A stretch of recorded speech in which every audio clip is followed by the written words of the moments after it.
Hello and welcome to the Powerful Personal Brand Podcast.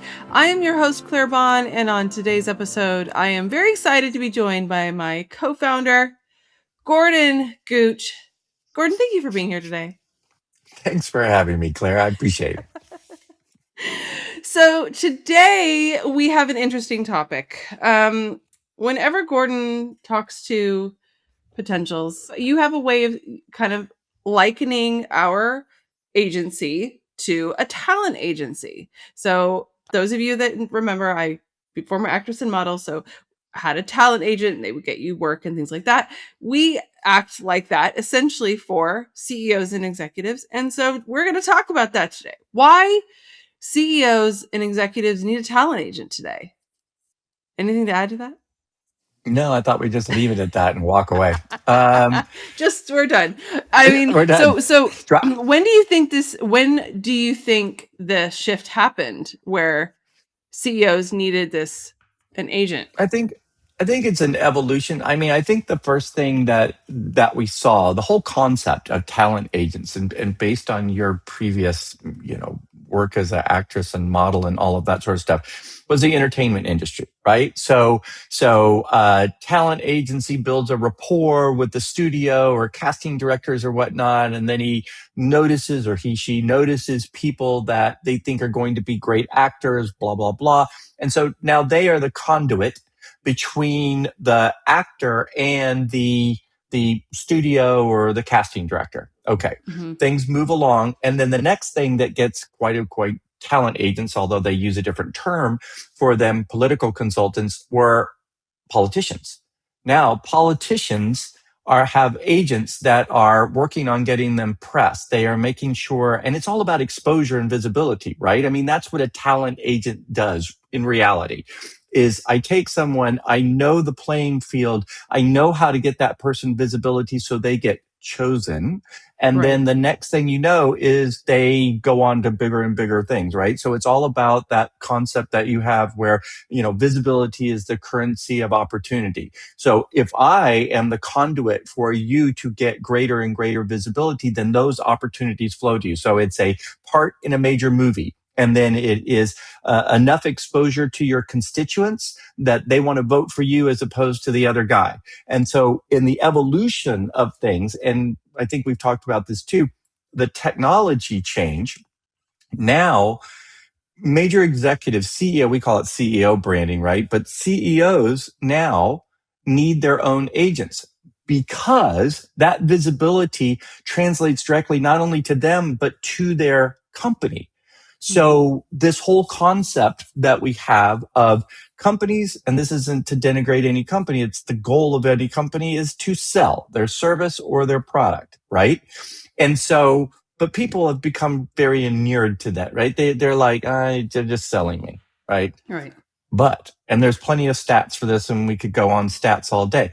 When the CEO of the company is out there and they're not selling you, they are basically there to help. They are sharing their expertise and wisdom. They are telling the story of the brand. They're telling why it's important to them. Then that's why they have a halo effect on the company. Okay, so visibility matters now for those CEOs. And yeah, people are going to go, I don't want to be a celebrity CEO. I hear that all the time. So I can't compete with Elon. I can't compete with, Altman. I can't. Okay. So that makes sense. But there is a huge difference between that celebrity CEO and the CEO that is there and positioning himself as an authority and someone that is there to help the target audience, which just happens to be the same target audience as the company. Okay. Mm-hmm. And so that's why I think there's been an evolution in the concept of talent agent. It is who can get you the visibility that you need. And there's a lot of moving parts to that. But the payoff now for CEOs is maybe greater than what you find for actors, what you find for politicians. And now this is a new era of visibility. Well, and how do you get it? Well, one thing to add, because you mentioned, politicians and you mentioned actors, ultimately the reason why an agent is important is because they are removed and while we'll use the word selling. Ultimately, they want to sell Mhm. you. They want to get you whatever it is, jobs, opportunities, PR, whatever it might be.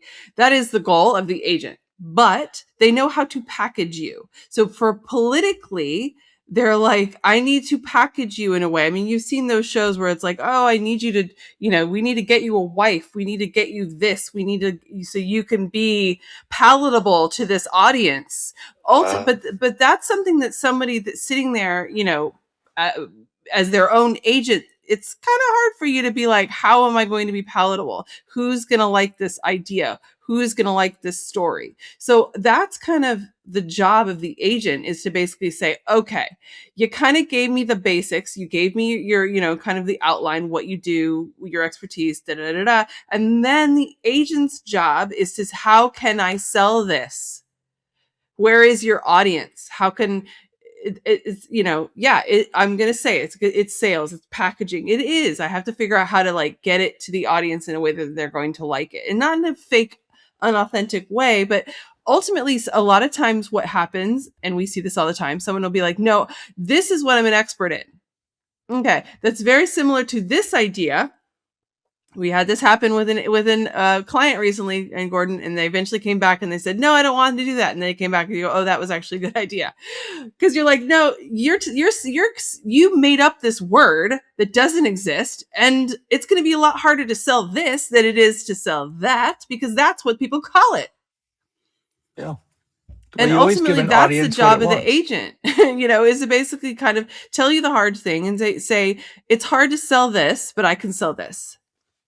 No, I agree with, yeah, it's it is giving an audience what it wants. I mean, an Yeah, understanding of who the audience is, where the audience is, and what the audience wants. And so I think in all of the examples that we use, whether it's talent agency for, actors or for candidates, then yeah, I have to understand the core audience, and then how do I package you? And people hate that concept. But I think if you don't get the ick from it, and you basically understand that it's putting you in a position, leveraging all the reality of who you yeah, are. And like you talked about, authenticity is the key piece here.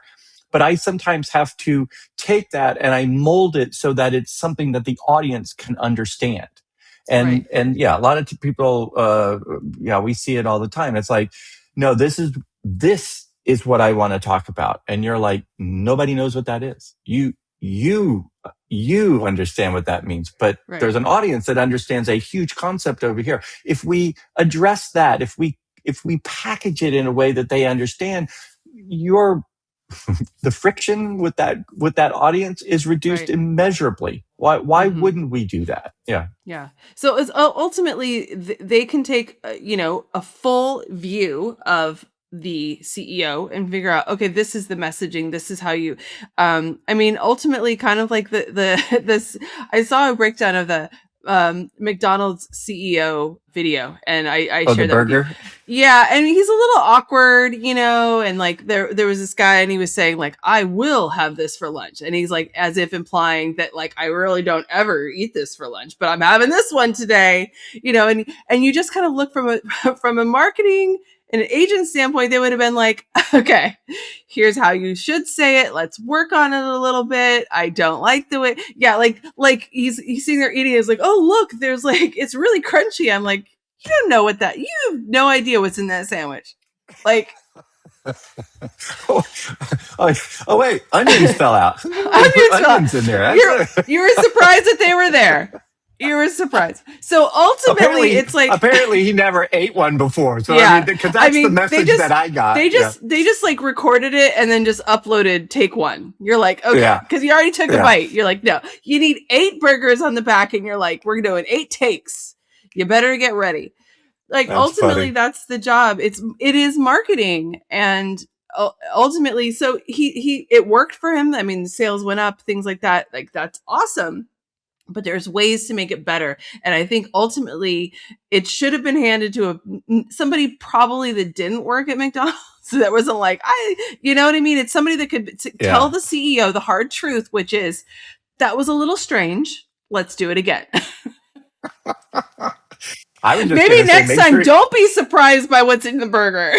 yeah, maybe eat one first, like, and then the next day come back and we'll do it. So yeah, that was awesome. So many notes on that one. So many notes, but I just think ultimately, if you bring in an expert that can tell someone of authority, because a lot of times when they're working for, if you're, your chief of staff, sometimes those people can't tell the CEO no. Yeah, But if you bring in that's an somebody interesting. in and that their job is to tell the CEO the hard truth, that Yeah, then that's an interesting point too. I actually hadn't thought of that. Where from a talent agency standpoint or talent agent, it is it's not service based. Like you didn't hire me. I agreed to represent you, and it creates more of a level playing field. So you're probably right. Maybe the social media person whose whole paycheck is based on whether that guy is happy or not, right? Who's like, oh yeah, that was good. Yeah, we'll so run that. good. What could possibly go wrong? Yeah. You home run your first take. There you go. First time at bat, home Let's run. all There go you home. go. Yeah. Boom. But the talent agent goes, Yeah. no, Yeah. that's not going to fly. Yeah. So that's an interesting aspect that I hadn't thought about it. So yeah, packaging, but also a level of maintaining authenticity, but also maintaining maybe authority too, which is Yes. like, no, that's not going to work with the audience, and we're not using that. Yeah. We're Yeah. Yeah. we're going to shoot those eight more times so Bring that we another get one. sandwich. Yeah, exactly right. Okay, Oh, well I think that's one of the other interesting. comments that was weird, it was like, he says, I love this product. It just came out of R&D. I love this Yeah, product. I Like, love this no. product. Yeah. No, that's What? somebody's dinner. That's like Yeah, like it's yeah, just so and you strange. feed that to your kids, right? Because people Yeah. take their kids to McDonald's. You don't want to think about product. You want to kind of What is maybe in the it? back of your mind. Is there Yeah. is there cheese food in there? Yeah. No. Well, It's he just doesn't so know, many, but so many. Yeah, he doesn't know. Anyway, yeah. yeah, so many things that go wrong. But ultimately, yeah, I like that how you said that the agent is the one that can tell the client, the CEO, executive, the hard truth. It's like I can't sell that. Yeah. And my goal because if you win, I win. Yeah. So I mean, that's that's the kind of reality. you said, like you said, a level playing field, so they could just say, "Hey, no, that was a little weird. Okay, we're not going to say product. You're not going to be surprised with what's in it." I'm never going to get over that. He's like, "Oh, an onion fell out." Like, oh Look, god, there are onions. Oh, shoot. That's funny. yeah. And the other thing too that I connected to a lot of CEOs on LinkedIn, and I definitely the thing that I see wrong a lot is Mhm. basically sharing what could be an amazing story and just missing the opportunity completely. They basically just go, look at this thing that we did, this award that we won. We're the top one of the top 10 places to work in the United States. Yay, yes.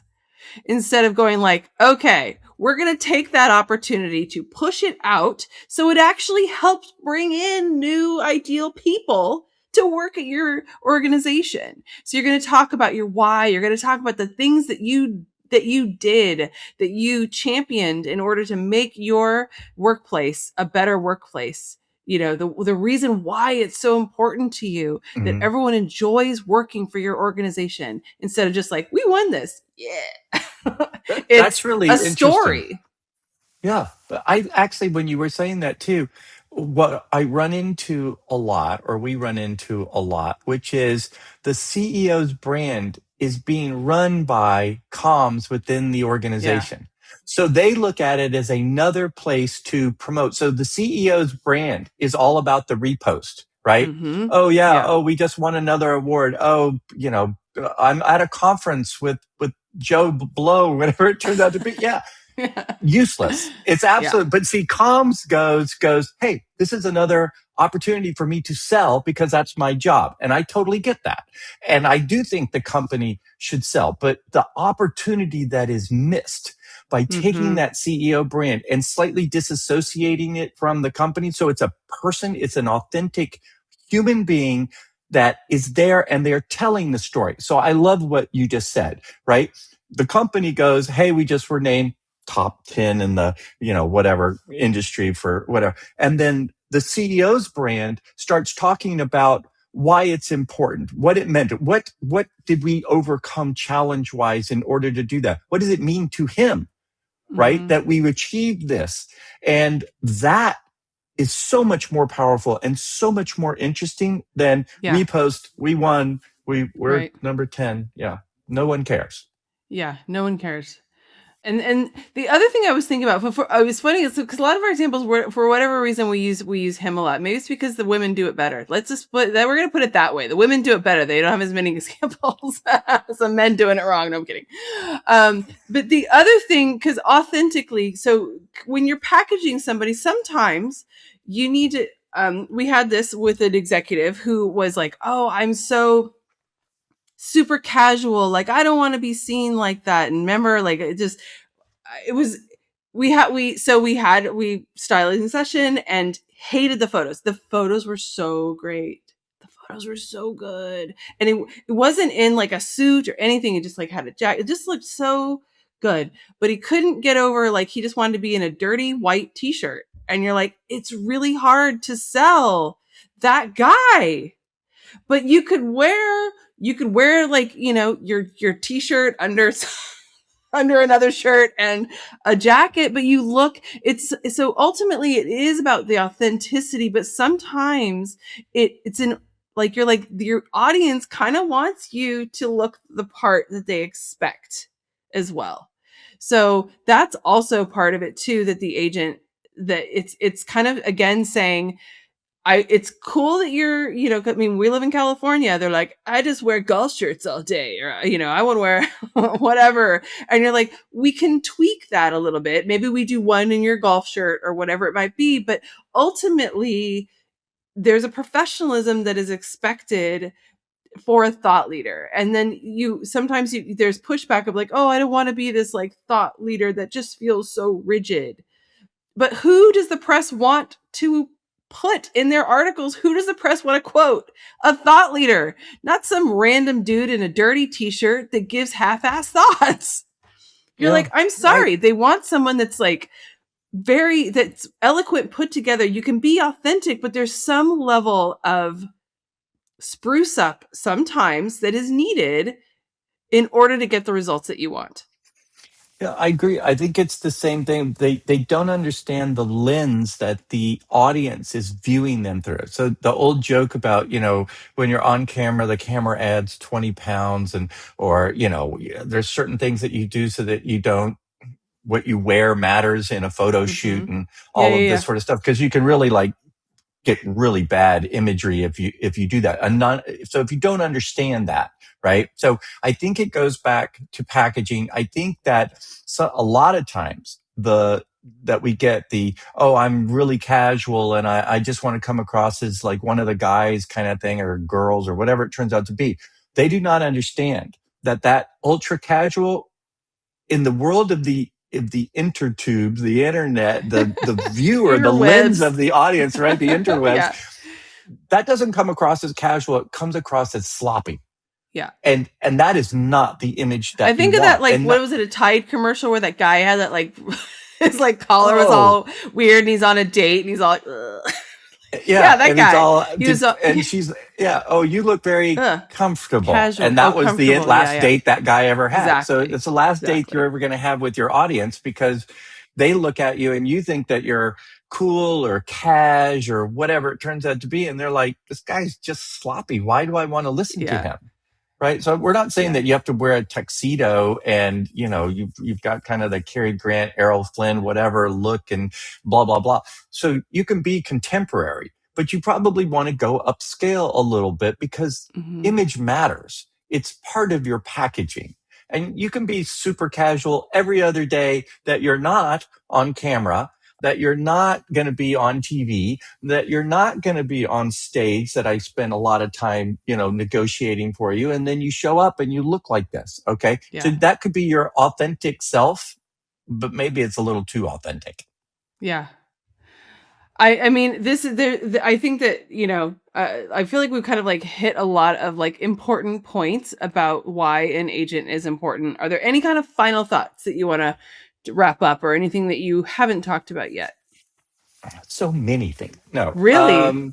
I just think that this understanding, and I'm seeing it more and more, and I'd say that a lot of the executive studies, things that we're seeing in Bloomberg and Wall Street Journal, and the you know executive search agencies and all of that sort of Hmm. stuff, this whole concept that of CEO branding, that the CEO can support his company, not just with, like I said, the Her company. repost Say and her. her company, his company, their company, everybody's Their company. Yeah. company. Okay. All right. Their company, right, Yeah. can support their company by having their own brand and telling their story and why it's important. And the talent agent is really the individual that understands how to do that packaging, is Hmm. you know separate but equal and from the company, and can really understand who the audience is and gives it a completely different spin on authenticity and authority and building trust, and the company benefits from it. So I mean, that's Right. why I see more and more of these people that reach out to you, that want to learn more or work with you or whatever it turns out to be. It is that realization, it really is coming full circle, where it's like, this is something that's really important. It's an opportunity. It's another lever to pull for the organization in a legitimate way. And yeah, I guess that's what I see as the rise of talent agents for executives and CEOs. Yeah. And I think that because we talked about packaging and look and feel and things like that. But ultimately, the thing that's really cool, because you were talking about cult of personality, those like super famous CEOs, but you ultimately, yeah, your personality, how good you are on camera, how you form your thoughts, how you speak to people, how you enter a room, all of those things do matter in the ones that get it right, those ones that you take note of. I'm going to bring this up again. I feel like I've mentioned this before, but I've seen a lot of people kind of put down Mel Robbins because she's not coming up with these unique thoughts, but she has her own thoughts. She has presented it in her way. She's good on camera. She's great at speaking. She's super motivational. So it may not have been her, complete, like maybe she read a book and it came to her, like she came up with Let Them or whatever. But ultimately, she's taken her and put her stamp on it, and that's what's taken it to the next level. So ultimately, the opportunity is there for CEOs to really put their stamp on their message, on what they're doing for their corporations, on the things that they're doing. And I kind of think of it in kind of it's cool and it's fun. So if you kind of look at it that way, like instead of it being like, oh, this is super challenging, or oh, this really gets me, I'm really in uncomfortable, and I'm not in my comfort zone and that kind of thing. But think about what you could do. Think about if your message did land on and people really enjoyed it, or they thought it was funny, like the CEO of McDonald's, and it had a great effect. So ultimately, putting yourself out there, whether it's kind of like, oops, that wasn't the greatest thing, but it did have a good effect. So I think that that's the biggest thing. It's just a lot of CEOs need to get over whatever fears they have. It's a Um, good point. and I think that is the biggest thing. Cause I mean, I think everyone's got, I don't know. I mean, I don't know what the saying is, but like no one has like uh, you know, a new thought anymore, because like it's always kind of like something else added to something that someone else thought of and things like that. So, but you can put your spin on it, and ultimately that's what makes something special and viral, and people want to follow you, like you, trust you, and all that kind of stuff. So there's a lot of people that put down people like, they don't have a unique thought of their own, but they're taking what they're given, and they're putting their spin on it, and people like them. They may not like Yeah. the dude that came up with that thought, and that's just the world. It's interesting. Yeah. And I think I agree with what you're saying. I mean, that's why media training exists, So you can get over your fear no matter how introverted you are. Mm-hmm. There are ways to train as long as you realize that your ultimate goal when you're out there, and I kind of believe this for the poor guy with the hamburger. It was he thought he was doing something good, right? He Yeah. was showing off the product. It was from a place of, and this is what you get, right? I'm here to help, right? Yeah. So He he did look believes that like, she was nice showing this is, oh, it's wonderful and this, all of that. So he's not selling you like, hey, this is, I'm going to give you a discount. You need to buy yeah. this now, buy. So that's not how it came across. If you look at your brand and you can learn, this is a learned trait, right? How to be in front of a camera, how to talk to the press, how to give a speech, all of these sorts of things is learned. Nobody's born knowing how to do that. But if you come at it from, I'm here to sell, people pick up on that. If Right. you are there from like, I'm going to tell the story of why it's important for me to be the CEO of this company, what it means to me, what challenges we've overcome, why I Yeah. think that's important. You are there to help. You are there to share your expertise and experience. You're not selling. And I think that that helps a lot of people because I've seen you when you've talked to, particularly nervous clients or whatever. And when you change the framing Yeah. from, I just need you to do this, be comfortable on camera and now get it done, to let's take a beat. The whole purpose of you being here is you have something to share. You have a story. It has that validity. We're just helping people. Just Yeah. think of how you're there and you're there to help. The Yeah. rest will follow. Yeah. So I agree with Here's what you said. here's what I think happened for the McDonald's CEO. This is what I think happened. His daughter Okay. was like, "Dad, it'd be so great. You should do a video on social media and put it on TikTok." And you should be eating the burger. And so he came into work and he's like, get the social media team in here. We're going to do this video. And like, no script, just a 12-year-old with an idea. And dad And did he it. That's what I think and happened. and apparently dad had never had that burger before in his entire life, even though he's worked there for God knows how long, which I says know. something a little bit. But anyway, Yeah. yeah, so you're right. Yeah. Whoever thought of it did not think it all the way through. All the way But anyway, through. all the way through. All right. Well, thank you so much, Gordon, for being here. It was a fun one. That was Yeah, good. so many things always to unpack on these. So thank you so much for being here, and thank you for listening and watching. And I will see you in the next episode. Bye.